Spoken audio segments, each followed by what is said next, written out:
This is the Big O Show. This is the Big O Show. All right, there he is. Fresh from Montreal. Yeah, baby. So how much French were you talking last week? A good bit. It wasn't Montreal, though. It was actually outside of Quebec City. Ah. 4 hours away from Montreal. Oh. Okay. And you're good with your French? You haven't forgotten anything? Or I forget words. I like my pronunciation's perfect and all that, but I forget words, like very simple words that you're out of practice, right? Sorry, you're out of practice. I'm out of practice, correct. Right, yeah. That's how I am. That's how I am with Spanish. I'm a complete disaster with Spanish now. Mm-hmm. Total. I mean, not that I was ever really any good, but I really got like terrible now. I mean, like it's really, really bad nowadays because I forget. All right, so we got Fangio in town. Mm-hmm. We got Desai in town. Mm-hmm. So talk to me. What's going on here? Is Fangio realistic, or is he just using a couple of teams for leverage because he's going to go with Sean Payton anyway? But what do you think? And by the way, Ben Albright reported yesterday that apparently the market wasn't nearly as robust as Sean Payton thought it would be, which is kind of odd. But you go ahead. Well, he's a great coach, but then you have to deal with the Saints, which is, I'm sure, turning off some teams, and the Saints know that they don't need to do anything to accommodate Sean Payton. It's like, you enjoy, you quit on us to go work at Fox. Well, why don't you continue enjoying your gig at Fox? So, right. I'm sure that has something to do with it. I don't think there's anybody who would question, the caliber of head coach that Sean Payton is. He's kind of proven it. In addition to Fangio and Desai, we also need to mention Chris Richard and Anthony Campanelli, who also are candidates who will get interviews. Here's the thing: is Mike McDaniel wanted Vic Fangio last year. Basically, was told by the Dolphins, Josh Boyer is your guy, and you're staying with him. Now those, what's the word I'm looking for? Those restraints are gone. So if he wants them, it's there for the taking. So you would think he'd be the heavy candidate, the heavy favorite to land the gig. Out of the other ones, I mean, Campanelli obviously has made quite an impression on the Dolphin coaching staff. He doesn't have a ton of experience at that level. So is that the kind of candidate we want? Same with Sean Desai. Doesn't have a very long resume in terms of being a D coordinator. He was a D coordinator with the Bears in 2021. Last year, he was co-defensive coordinator or senior or something with the Seahawks. I don't think he had a DC title, but that's only like 2 years. Fangio's a guy with a very long resume. So no, again, forget it. Again, I would think he's the heavy favorite. Yeah, if not Fangio, I actually would love Lovie Smith here, actually, because being a former head coach too would be a nice sounding board for McDaniel. Plus, he's not really like opposite, like Fangio's opposite of McDaniel because he's a fiery dude, whereas Lovie's also kind of a smooth talker, a calm and cool type of guy, and it might go well also. With McDaniel, either way, I think they're both fits. You know what I mean? But my problem with going with these other guys is that they're not that much different than maybe Josh Boyer. Josh Boyer could have gotten better and better as a coach. We don't know when you never gave him a chance to grow. And then you look at some of these guys, it's kind of, if I'm going to, get rid of Josh, I want to get like a proven guy for sure that I feel like, okay, like, dude, what are you going to do? Argue with the resume of Lovie Smith or Vic Fangio compared to Josh to Josh? No, there's no comparison whatsoever. You know what I mean? Or to Desai or any of these other guys. Yeah, you got to go with those kind of guys. So that's the only thing that I'm concerned about. That if you don't go with the established guy, you're almost taking the same kind of gamble you were doing initially. No, I completely agree. And truth be told, if you're going to dump Josh Boyer after a year where You don't get anything pretty much out of Agba until he gets hurt for the last 11 games. You don't have Byron Jones the entire year. You lose Brandon Jones early in the year. You lose Nick Needham early in the year. Why bother bringing him back in the first place? I mean, I wonder if he asked out. I really wonder, because if he thought he was going to get dangled because here's the thing, and this is the cynical one in me, and that's because I've been in the business for 30 years, and it just makes us this way. I almost feel like the letting go of Josh was one, for him to go get another job right away, or two, he wanted out because he kind of saw the writing on the wall and he didn't want to get hung out to dry. And then, because look at the special teams coach. I think he's the worst coach out of the three from last year when we include McDaniel, Josh, and him. And yet they're keeping him around. And I almost think like, well, they're going to keep you around until they find the other guy, and then they're going to dump you. And then it's going to be late in this run for you to try to latch on somewhere else. Whereas I wonder if Josh said, yeah, I don't like the I don't like what I'm seeing here. Guys, it might be a good thing for both of us to part ways. And then, he goes his own way. I don't know what's going on in this one. I just wonder, because I just feel like there's a little bit more to this story. Yeah, no, you make a decently valid point. I mean, I'll be honest with you. Here's the thing: is how much juice does Josh Boyer right now have to be able to land a job? I don't know. That's my problem. I'm not sure. But if something happens here in the next week or two or three, then we're gonna go, okay, he must have had some inkling on something. You know what I'm saying? No, I don't know. Fair point. Yeah, no, it played out.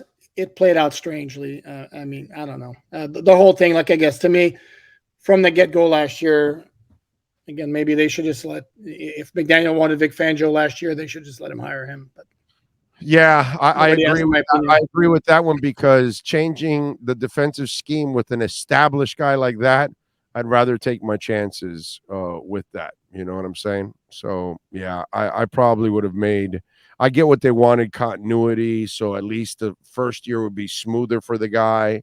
I understand the method behind the madness. But, human Django has never really paid off for this team, and they've been playing it forever. No, and again, I'm sure they weren't counting on the rush of injuries. Again, especially with Byron Jones, because so much of what they've done with this scheme, with the heavy blitzing, requires stud cornerback, stud cover corners in the back end, and they just didn't have that. As well as the replacements played, they're not like high end at this moment. They're not high end NFL cornerbacks, and on top of that, X wasn't right the whole year. So we're going to mention Byron Jones, and X wasn't right the whole year. So that didn't help either. No, I'm with you there. That one just all right. So out of the young guys, have you been able to unearth any kind of information on one of those guys that you really like? Like for me, you hire Fangio or Lovey. Not that Lovey's even on this list, but if you hire any of those two guys, I'll be so freaking happy that they got those guys. But out of the young guys, brother, I haven't. Maybe next week when I go to Mobile, I'll be able to dig up a little bit more if they haven't made a decision by then. But it's just, do you know anything about these other guys that you would say, okay, this is the guy that I think has the potential to be really, really good?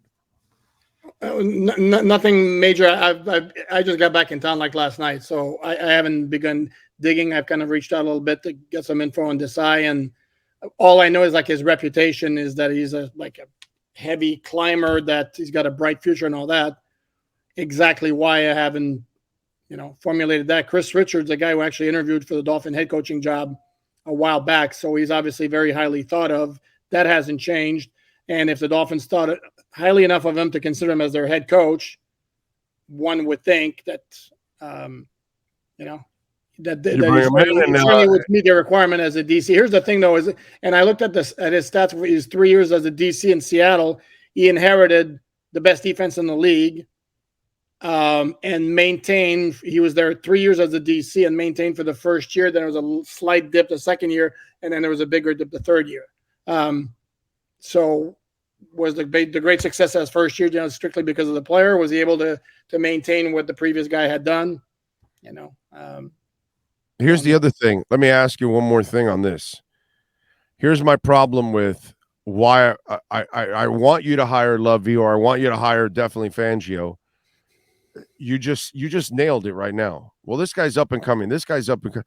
Well, then these guys are looking to become head coaches, and they're not going to be long for you either. So if they do perform well for a year or two, you're gonna be looking for another defensive coordinator in another year or two. If you get Fangio or Lovey, I don't think they're leaving for a head coaching job, because I don't think either guy is going to ever get another head coaching job again. Unless they become interim head coaches, because unfortunately Mike McDaniel lost his job. That's the plus also about getting those established guys.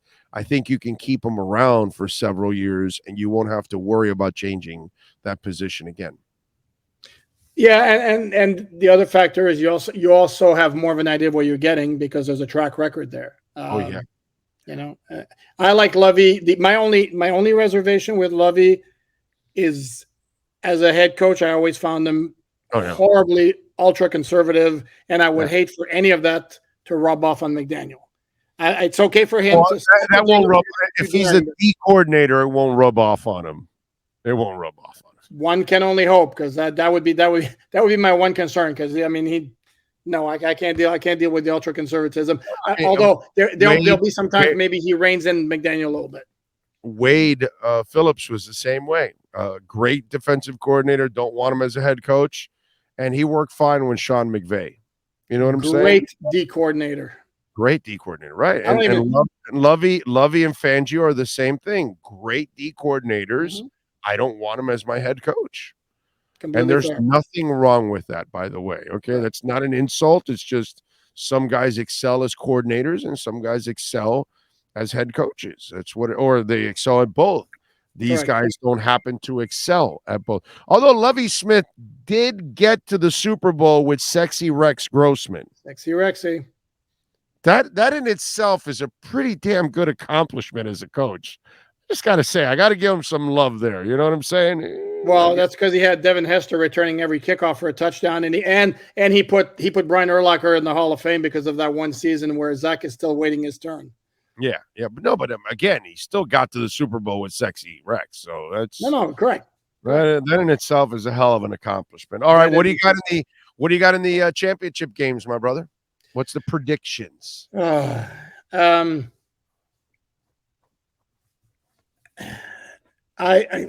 If I go by what my eyes are telling me, I think Cincinnati right now is playing the best of any team in the AFC. Kansas City to me seems, and maybe it's because of my Chiefs fatigue syndrome. To me, they've kind of like slid by and just done what they needed to do, and nothing really overwhelming. And then you got Mahomes with the high ankle sprain. Of course, not going to stop him from making 75 stupid looking passes and completing them. But Cincinnati and by the way, like, what kind of a job is Lou Anarumo, our former Dolphin defensive assistant, doing over there? Man. And Zach Taylor. And by the way, and they're doing it with Mike Brown. Yep. Okay. Mm-hmm. Mike Brown. No, correct. Right. No, they have turned that franchise around. Very impressive. So I think and the one question I have with the Bengals is the same one I had for their game against Buffalo, is that offensive line. I mean, they're replacing three starters, and they completely manhandled the Bills. Yeah, they did great. They were running on them left and right. Correct. So they had good backups. They coached them up well. Mm-hmm. I mean, that staff has done an exceptional job. I picked Cincinnati this past week and took the points. I took the money line and the points with Cincinnati. Because I said I was wrong, because I thought Cincinnati was a one-hit wonder like Ken Anderson and Boomer. And a couple weeks ago, I just kind of got to the point, like, I'm looking at their defense, and to me, that's the difference. To me, their defense makes plays. Mm-hmm. They find ways to get off the field. They find ways to make big stops. And that, to me, has what's convinced me with the Bengals, and why I picked them against Buffalo, and I'm picking them this week against KC. It's just a team that's really hitting its stride at the right time. Plus, I think Mahomes is going to be worse this week, because I think that ankle just ballooned up, and He rode the adrenaline last week.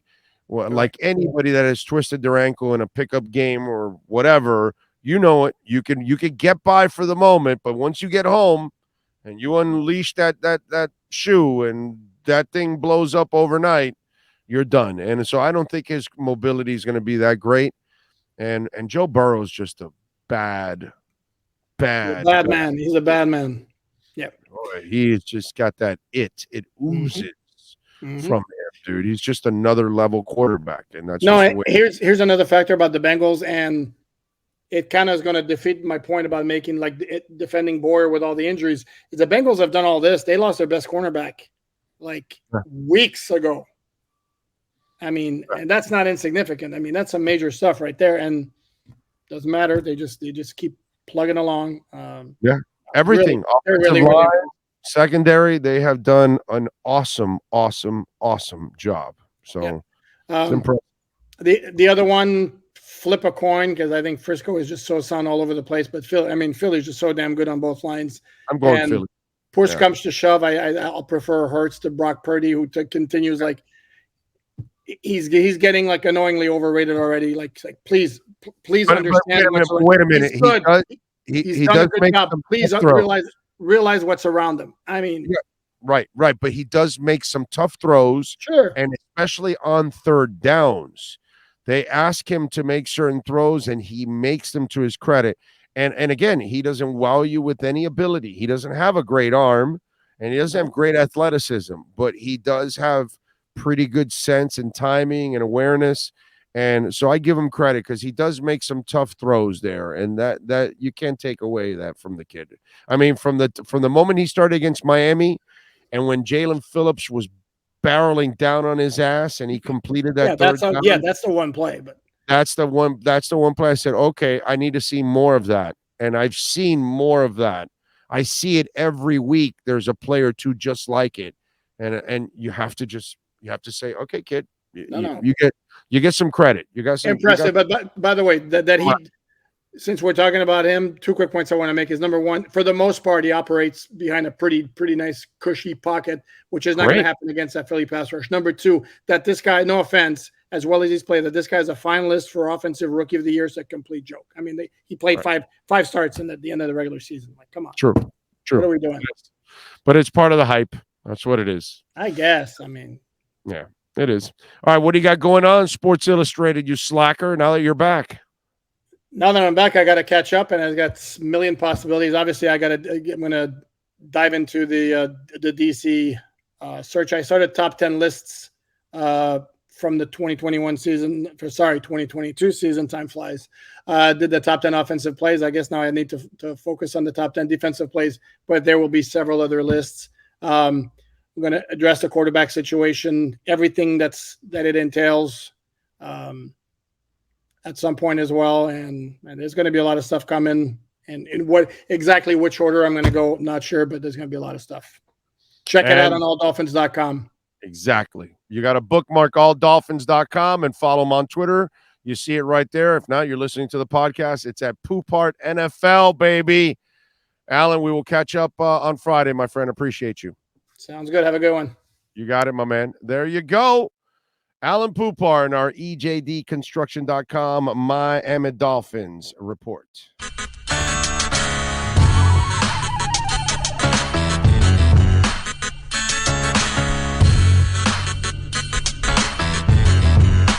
This is the Big O Show.